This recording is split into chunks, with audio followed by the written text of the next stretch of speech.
Hello YouTube. Here we are, picking up a bunch of loose ends from being away for a couple weeks, and phone's ringing off the hook, but we won't worry about that. Back to a familiar seat other than an airplane and rental car. As much as we're picking up loose ends and pieces from being away for so long, it's pretty nice to get back into a tractor seat and actually go play in the dirt.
Here we are, we're going to spread some PK&S fertilizer from Replenish Nutrients. So our fertilizer regime is maybe a little bit unorthodox to some, maybe not for others, but what we're doing is we usually put down our PK&S elements of our fertilizer in the fall, and we spin spread them on with an Agri-Spread spreader.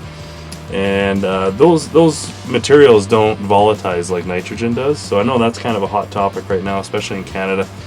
You know, people are talking about putting legislation in to limit fertilizer use, and well, this is our way of, and this is what we've been doing for years, and our way to help mitigate that. So as much as people put legislation in place or talk about things and environment and stuff, well, farmers, we've already been doing this. We don't want to lose our fertilizer. We don't want to lose any of it to erosion, volatilization, leaching, anything.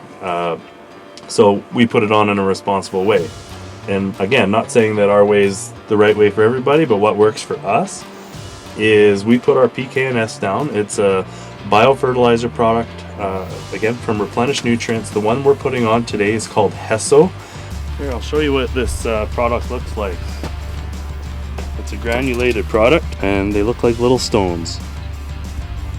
It's a 09-2020 with a micronutrient package in it as well. So a slight custom blend from those guys, and we're putting it on here in the fall. So we are going to have, so this will be about a 1-year supply, but in our typical regime, we'd put between a 1 and 3 year supply down in one pass in the fall. And then in the spring, when we are seeding, we will either put our urea, nitrogen down through the drill, maybe our new drill next year, or we will spin spread it on. And the way that we mitigate our risk for loss via volatilization or erosion or vaporization is we will either put it through the drill to bury it deep in the soil so it doesn't have that access to the atmosphere, or we'll spin spread it on right before a rain. So we don't live in an area that gets a lot of rainfall. So when we see a rainfall coming, we have our trucks full of fertilizer and we hit the field, and we will go all night. We'll do whatever it takes to get that urea on or nitrogen on right before a rain, so we know that as soon as water hits it, it's now in the soil.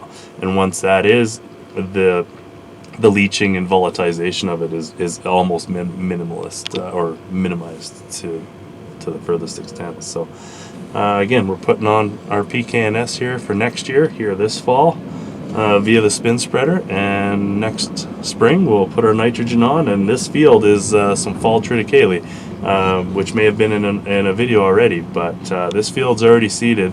Once we get our nitrogen on in the spring, other than possibly spraying, this field is a hurry up and wait. So let's wait for it to grow, hopefully produce some big tonnage, and get some good silage off this by the end of next June 2024.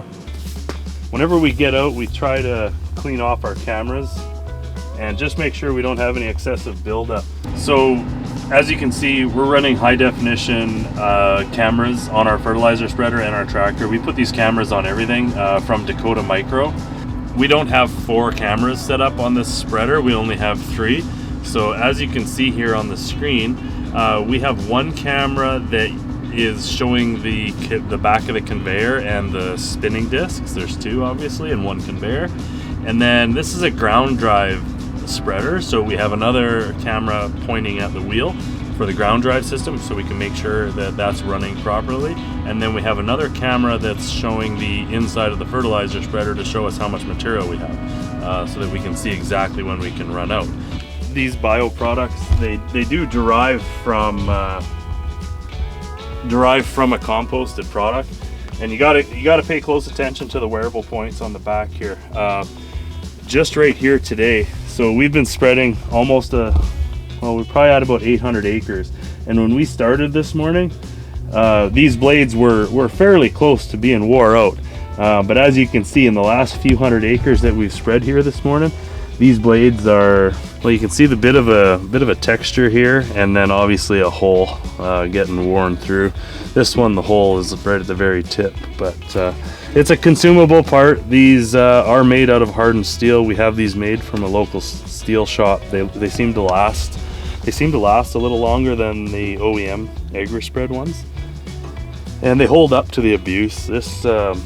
This fertilizer, it's heavy product. It's very, very dense. So here, these will make it through the rest of the day today, but we have extras in the toolbox, and we'll be switching these out tonight. So, but these blades here, we've probably got 4,000 to 5,000 acres on these blades, and now they're wore out. So that's a lot of spinning. So if you think about how abrasive the material is and how many tons of material that have gone through here, you know, that's quite a bit of wear and tear.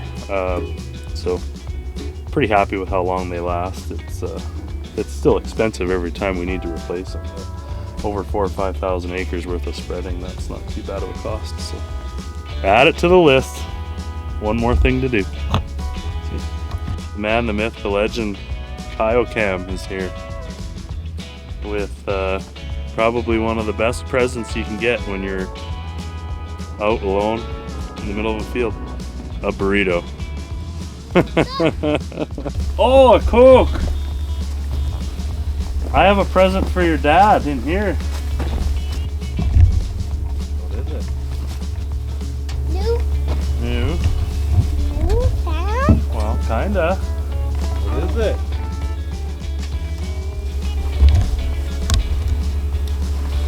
Some bibs. New work pants. Hey? For working at the farm, thanks, buddy. What do you think of that? Straight from the Crone factory. Look at that. What? Is that for me? Yeah. Thanks, buddy. Look at all these presents. I guess when you're working for State Farms and farming ain't easy, you need to have dinner. Is that dinner? I got a set too, so we'll be matchy. Oh God, we got to show up with Black Diamond like this. Go to Black Diamond Bar together. Yeah. These are nice. Oh, these are awesome. My favorite. Hopefully they fit. Sizing's tough. I'm a 4X. Oh, really? And I got you a 3X. They're just generally smaller over there. They're tiny, tiny people. They don't eat burritos every day. I started ordering it, and I said, "This is for David," and the guy was like, "Ooh, the guy with the tractor," and he was like, "Yeah, like." He's like, one time I delivered him a Donair or a Quesada, and he let me drive the tractor. When he brought out that burrito to the tractor, I was seeding east of Okotoks. Yeah. And the tractor was brand new. It had just a few hours on it. Yeah. And he drove it. I threw him into the seat, and he drove it. He had a great time. He was like taking pictures and sending them back to the homeland. And oh, really? Oh, he had such a great time. Yeah. It was hilarious. It was awesome. He was just going on about it now at the restaurant. Oh, really? Yeah, he was like, oh my God. And I was like trying to read off your order, and he's like, no, he's telling the girl, more corn, more corn. We in the link of this video, I'm gonna post my Quesada burrito recipe. It's my all-time favorite. I get it every time. Go to Quesada and try this recipe that I get. I think it's amazing.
As you can see here, if we zoom out, we've only got a couple of acres left of this field. This is where we ran out of fertilizer. We just went back and refilled. So the JCB is nice. You can program the joystick to do any function you want. So we have it one button, and now the floor of the spreader is activated by pressing the one button. Then we have another button which hooks us onto the GPS line. So now we're gonna literally finish off right where we left off. And as you can see, the tractor's driving itself, and it's going to start mapping coverage as to where the fertilizer is being spread. So we know every acre, every square inch. We're not running an RTK system, so we're accurate within 3 or 4 inches on a field. If we were running an RTK system, which is like triple or quadruple the cost, they're a lot, we'd be, within an inch or centimeter of accuracy, of repeatable accuracy, which if we're within a couple inches, that's fine for us. So, spreading.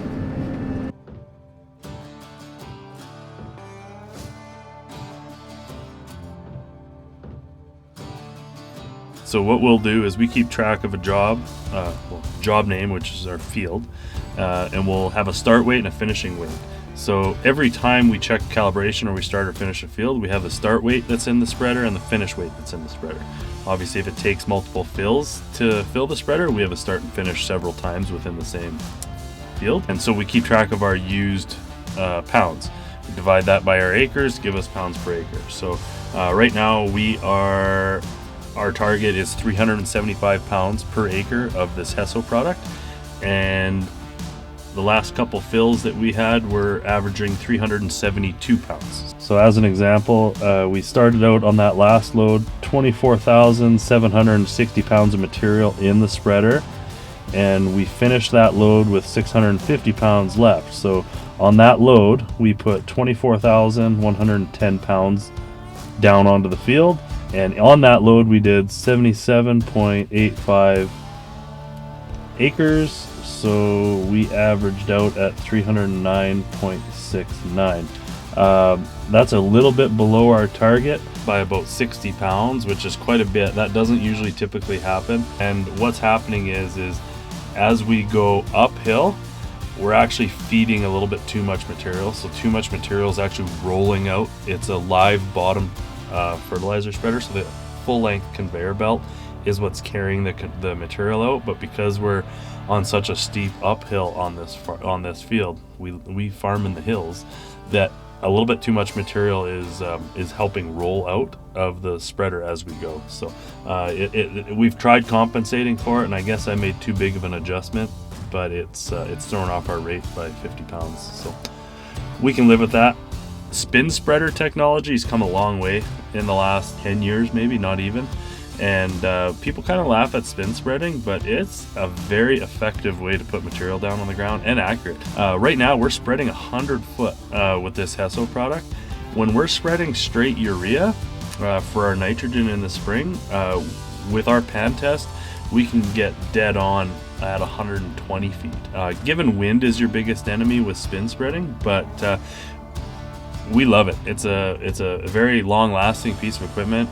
Gets the material down fast and accurately, so you can't really ask for more than that. So that's why we put this on in the fall, for a variety of other environmental and financial reasons. So we put our PKNS down in the fall, and we're in control of kind of the whole process by owning a piece of equipment like a spin spreader. Yes, they can get expensive, but they're overly not that bad in comparison to other pieces of farm equipment, like a seed drill or a tractor.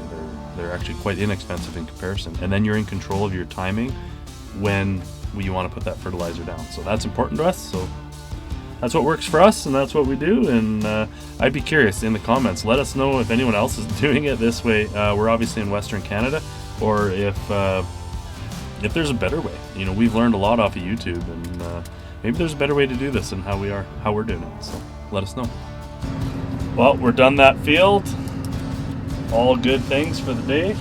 We're done that field. Just going to write down our finishing numbers here. So we used about 3,000 pounds to finish off those couple acres of what was left. Moving to the next field. So write down some of our numbers so we have a paper record, and let's go.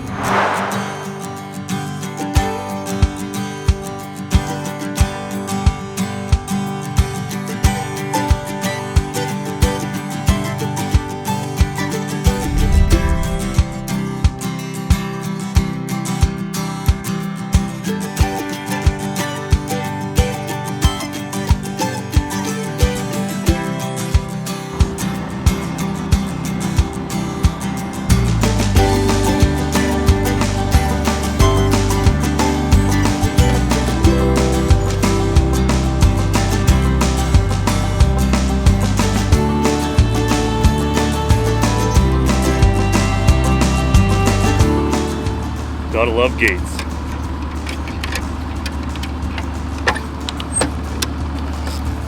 So I know we just said we're fertilizing this field. This landowner also has some cattle, and they're gonna add some fertilizer to the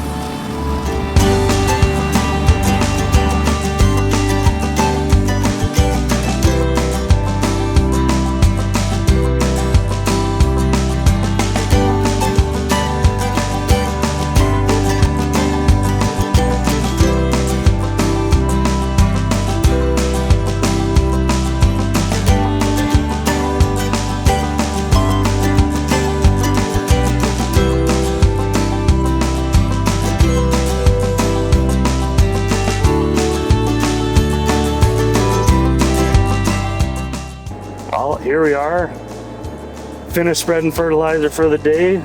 The tender truck driver ran out of hours. You know what the best part about a JCB fast track is in a situation like this? At 70 kilometers an hour, I'm just gonna drive it home. No need to call for a ride, shuttle a tractor. I'm only a few miles away. I'll be home in 10 minutes. Speeding through town.